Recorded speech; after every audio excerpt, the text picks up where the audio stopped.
Hello and welcome to the BizNews Breakfast Briefing. I'm Lucy Ferreira for biznews.com. In today's show, in case you missed it this week, we have highlights from a popular interview on biznews.com with political analyst Dr. Ralph Mateja on the so-called Taliban slate of the ANC in KwaZulu-Natal emerging victorious over the Ankole slate. The move potentially spells bad things for President Cyril Ramaphosa and his unity and reform agenda at the party's elective conference in December. In this interview, Dr. Mateja interprets the precarious position that the president finds himself in. You can find the full interview on biznews.com. Following those highlights, we then have the global news update from our partners, the FT in London. First off, though, it's Alec Hogg on the markets. Thank you, Lucy. Good morning. It's Friday, the 29th of July. Well, for the BizNews portfolio, you could probably keep that running for a long time. We had results last night after the market closed in America for Amazon and Apple, both of those shares rising. Amazon up 13.5% in the aftermarket, and that was after it had a small increase during the normal session. Apple's share price was up 4.5% in the aftermarket. So both of those are likely to give the American tech stocks a good lift this morning, this morning American time when they reopen. Looking through the indices, though, as far as yesterday is concerned, another day full of green. Every single one of the prices that we follow in the Daily Insider, in our daily newsletter, were in the green last night. S&P 500 index up 1.25%, Nasdaq Composite up 1.1%. That, of course, excludes those big jumps post-market by Amazon and Apple. The JSE All-Share Index was up by 0.33%, helped higher there by a gold price that had another very good day. This morning it's trading $23 higher at $1,759. That means in the last 2 days the gold price has been up nearly $50 an ounce. And here on the JSE, we've seen the impact on the gold shares that are listed. Goldfields Limited, Harmony, Anglo Gold, all up by 3% in the session yesterday. The rand strengthened really well yesterday and overnight, 20 cents higher against the US dollar at 16 rand 47. Hard to believe that it's only a week ago that it was sitting at 17.30 and people were predicting it would get worse still. We were 23 cents better against the British pound, now floating with a 20 rand to the pound level. 20 rand and 6 cents is what it will cost you to buy a pound today. And against the euro, 22 cents stronger at 16 rand and 80 cents. In the oil market, the Brent crude price continues to go up, so just as well the rand is improving, offsetting the increased oil price. That was up 22 cents at just over $108 a barrel. And Bitcoin keeps on rocking, up 2.5% overnight. $23,819 is what it would cost you to buy one Bitcoin, so we can anticipate that the Geltec basket will go higher still today. That was up 9% yesterday at 434 rand and 54 cents. But the big news that came out post the market were the results from Apple and Amazon, particularly big news for the BizNews community, because these are the two cornerstone stocks in the BizNews portfolio that's been going since December 2014 and rewarding us very handsomely. What we've done there is, once you buy a share, it's, as Warren Buffett suggests to you, your holding period should be forever. So the mere fact that we've held on to Apple and Amazon over this period has made them bigger, giving them a bigger slug of the portfolio, so that today the two of them combined are almost half of the BizNews web trader portfolio. And as a consequence, what happens to them is rather important to our tribe, many of whom follow what's going on in that portfolio. But let's unpack the bigger of them first. Apple, they were 11% down in profits with a earnings per share of $1.20 as against $1.30 a year before. But this beat what Wall Street anticipated, $1.16, and as a consequence of that, excitement ruled. It's a strange time at the moment where you are seeing a considerable divergence between the way that the market reacts to the results being produced by the big tech companies, disappointing results or results that are back, but they had been over-exaggerated by the market. And as a consequence, when those numbers come out, even though they did lose ground, the share prices have been going up. iPhone sales at Apple continued to grow. The market latched onto this. Analysts were expecting that they would have been down by 2.5% this quarter on the previous quarter a year ago. They were up by 2.8%. So better than expected. Also, CEO Tim Cook says he expects sales to increase in the September quarter. Market loved it. And as I said, that share price trading at the moment 4.5% higher in the aftermarket. But even better from Amazon. There, the revenues were up 7% year on year. This is after, in the first quarter of the year, the revenues are up 7.3%. The market really loved that, much better than had been anticipated. Also, there was a loss of $2 billion that was reported for the quarter. This, however, came exclusively from an investment that Amazon has made in a company called Rivian. Rivian is an electric car maker which is taking on Tesla, and the booked accounting loss for Amazon in the quarter from Rivian was $4 billion. So they showed a loss from their huge business of $2 billion, but $4 billion was actually from Rivian. So in fact, you take that out, and analysts are saying, but the real number here is a $2 billion profit. Employees, again showing the flexibility of the United States, were down by 6% to 1.5 million people that Amazon now employs. And the biggest challenge, they said, was to do with inflation. On the upside, and this got analysts excited, the cloud computing side of Amazon Web Services, continues to rock and roll. That was a 33% growth in revenue, and it's now approaching $20 billion. And the advertising sales from Amazon were up 18%. And again, a big number that's grown to, in the quarter, $8.8 billion. Just to close off with, here on the Johannesburg Stock Exchange, we saw the share price of ArcelorMittal take a 12.5% hit just after the results were released. But through the day, it continued to improve. This, no doubt, was after Cobus Verster explained the reason for no dividend being paid. The company had actually produced a 22% increase in its earnings. This was for the 6 months to the end of June. And ArcelorMittal finished the day at 4% lower. So it clawed back quite a lot of those early losses. You can get that full inside information from Cobus Verster on BizNews TV on YouTube. I had a fascinating interview with him yesterday where we had a look throughout the business, and it really is lining up as the kind of company to invest in if you believe what Frans Cronje says, which is South Africa is going to have a rejuvenation of the economy post-2024. On the other side, we also saw Telkom and MTN losing ground, both of those shares down by 3%. Those who've been punting on the proposed deal between the two would be provided with some pause.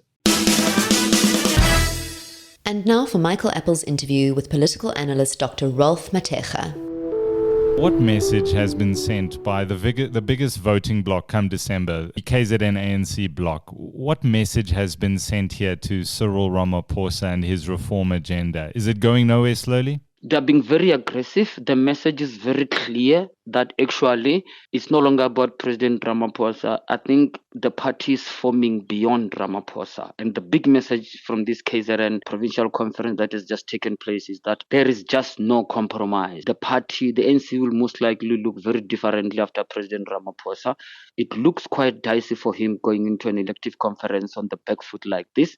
But it's not unexpected. It's not surprising. It will always shock when it comes to expression. But no doubt it has been coming that the KZN is a big bloc that has always going to be a problem for President Ramaphosa because of the legacy of President Jacob Zuma. And 9 out of the 11 regions in KZN have endorsed none other than Dr. Zweli Mkhize. Is that a worrying factor for Mr. Ramaphosa? Even beyond Mr. Ramaphosa, everybody else should worry. I am worried myself because I'm just imagining endorsing someone who's still facing the problem in relation to the digital vibes scandal, for that matter. I mean, shouldn't Dr. Zelim Kisa under normal circumstances be a hot potato now, not to touch in politics, given that the digital vibe scandal, you read about it every day about further development, but he seems to be politically ascending as if there is nothing that is happening, actually. So it's quite worrying. I ask myself, which world do these people live in? Yeah, one would think Dr. Mkhize is radioactive, I think is a good term, but apparently not. So you nailed it. Yeah. Speaking of the digital vibes case, it's yet to be referred to the MPA for decision on whether or not to prosecute him. So he's still eligible to stand in the leadership race come December.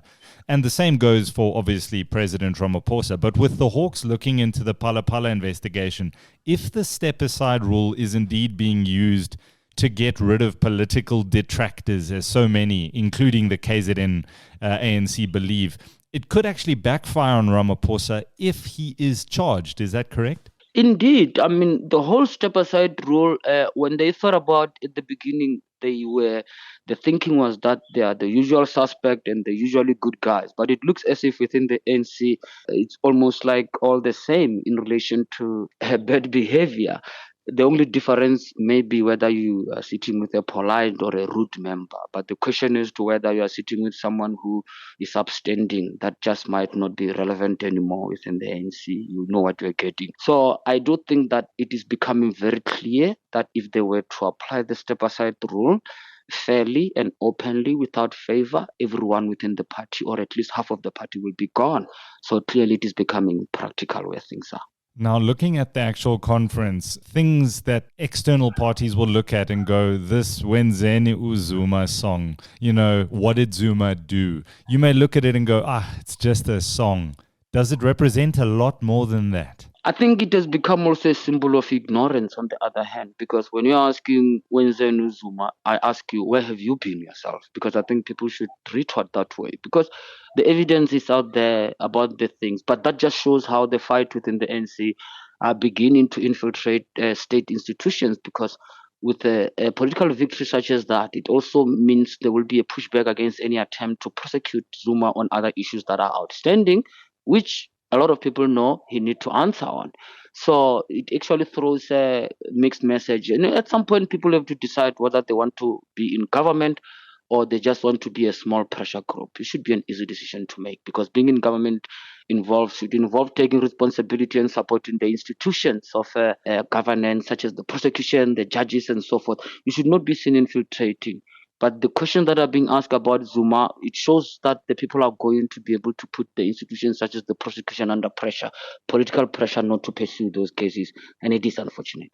The faction that emerged victorious, they want the step-aside rules scrapped. They're also a grouping that supports the creation of a state bank. They support expropriation without compensation, and they support changing the mandate of the Reserve Bank.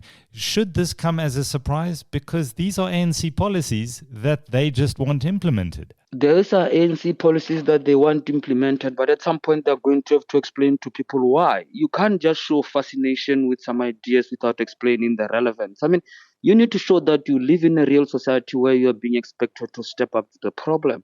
And you ask yourself, some of the problems that you are encountering in society now, how are some of those interventions going to actually help?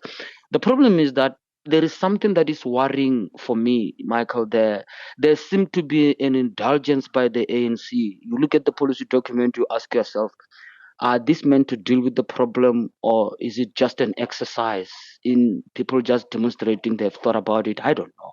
Looks like a nice essay. But on a serious note, people are going to ask, what are you going to do practically about the current crisis, crime, unemployment, inflation, all of these kind of things? None of them is being addressed in that policy document, not in precise terms at least.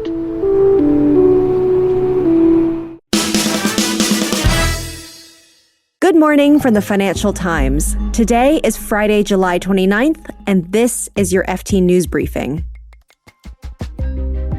The U.S. economy shrank for 2 consecutive quarters. Energy companies are making record profits. So why is the major French utility struggling? Plus, tech earnings this week were all over the place, and so were the market's reactions to them. I'm Joanna Gao, in for Mark Filipino, and here's the news you need to start your day.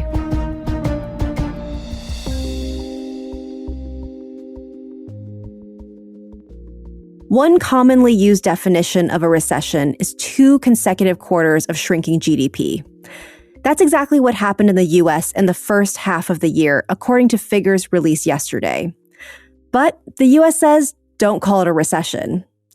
The FT's Kate Duguid explains. So a U.S. recession is determined by a group of researchers at the National Bureau of Economic Research, and they include a whole host of things, not just GDP, but also the labor market, among other sort of economic factors. And we won't know for a long time whether or not the NBER classifies this as a recession. They're not expected to, though, because the labor market in the United States remains extremely strong. Unemployment is at 3.6%, which is just like a hair over where it was before the pandemic. So although this fits one widely used criteria of a recession, it does not meet the standards of a recession in the United States. How did markets respond to the news? So we saw a big reaction in the Treasury market, with investors betting on a slightly more dovish Fed, on maybe a less aggressive pace of rate hikes. We also saw expectations of growth come down as expressed in the Treasury market. That said, we did see a little bit of a rally in stocks. That's a continuation of what had started after Jay Powell had signaled that a 75 basis point increase in interest rates at their September meeting was not guaranteed. That's the FT's U.S. capital markets correspondent, Kate Duguid.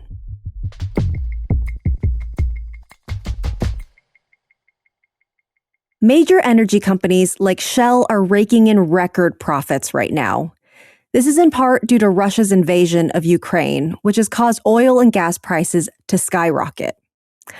But there's one company that just announced a record loss. That's the French energy group EDF. The utility produces nuclear power and is largely owned by the state. EDF said yesterday that it lost more than 5 billion euros in the first half of the year. The FT's Paris correspondent Sarah White explains what happened. One of the problems they've had is they've had an unexpected corrosion problem at some of their nuclear reactors, so that the regulators here have asked them to stop those reactors while they investigate, carry out safety checks. And that's added to a whole host of kind of maintenance operations they have on their nuclear park, which means that there's so many outages right now that production at their sites is down sort of 3-decade lows. So actually what's happened is that EDF, rather than being able to supply the French market and the rest of Europe, is having to buy electricity. And it's had other, various issues as well. The French government made it foot the bill earlier this year for its price caps on electricity bills. So all these different things are coming together. And so rather than being able to profit from what's going on right now, they're actually completely exposed to all these market swings. So the French government is preparing to fully take over the company. Why does it think that will help? What is the government planning to do to address these issues? It's not entirely clear yet, because actually until this point, EDF was 84% owned by the government. So when they announced nationalization, a lot of people said, okay, well, what are you going to do differently if you have 100% of this company? What it does do is it removes EDF from the kind of glare of the markets right now. I mean, this was becoming completely untenable. They've just reported this record loss. It's only going to get worse. The government argues that if it has full control, it can go a little bit faster on some decision making. And it's not clear that we have the answer yet on, well, what is the government actually going to do, to get EDF into a position where it can actually address those problems? Nuclear energy has been a great hope for cutting emissions. Does this undermine that case? I mean, it doesn't undermine the fundamentals around nuclear energy as a technology. But what it does do is it highlights some of the big difficulties about getting these projects done. All the problems you've had around building new reactors in the last few years have been linked to the fact that a lot of companies don't know how to do this anymore. We've not done them for so many years that, all the expert engineers that built these in the 80s and 90s, kind of disappeared. They've gone into other industries. So they've really struggled with the actual industrial side of building these plants in the last few years. That's partly related to its financial problems now. And it just sort of shows the scale of, the challenge ahead. Sarah White is the FT's Paris correspondent.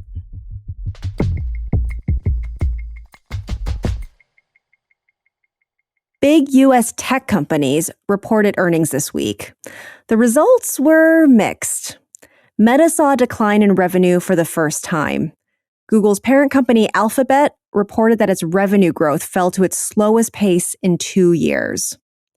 But on the other hand, Spotify's revenue increased and it got 6 million new subscribers. The market reaction to all this was surprising. The FT's Katie Martin is here to break this down in our weekly markets chat. Hey, Katie. Hey, how you doing? I'm doing well. So how did investors respond to tech earnings? We're in a very weird situation where you can't necessarily tell if a company puts out good numbers or puts out bad numbers. You can't tell whether the market reaction will be positive or negative because we're seeing quite a lot of situations where a company will put out, bad numbers, for example, and the market will say, could have been worse, and will reward them with, a really nice rise in the share price. And also you're seeing the opposite. Partly that's because tech stocks are just caught up in the broader tide, if you like, in markets, and that is just a huge mess at the moment. Share prices going up after a bad earnings report seems totally counterintuitive. What's going on here? Investors have got themselves into quite the tiz. They got really quite miserable. And, all the kind of surveys of fund managers say that sentiment was just dire. People are expecting horrible recessions and horrible earnings, and they're expecting everything to be just horrible. And so you get to the point where the market starts to think, okay, we're down like 20% or something this year. How much worse could it get? And so people are looking for good news. And the weird thing is that good news can take several forms. It can be out and out good news. It can be news that is less awful than perhaps investors thought it would be. Or it can be out and out bad news, which is so bad that perhaps it might turn the Federal Reserve into going a bit easy on interest rate rises. So because people have got themselves so miserable, they're looking for anything that can kind of turn the tide. And that's why you're seeing some of these quite weird market movements. That's the FT's markets editor, Katie Martin. Thanks, Katie. You're welcome. And that's all from the briefing for today. If you enjoyed this episode, please remember to like, subscribe, follow, and share wherever you like to listen. And remember that you can find today's highlighted interview and so much more on biznews.com.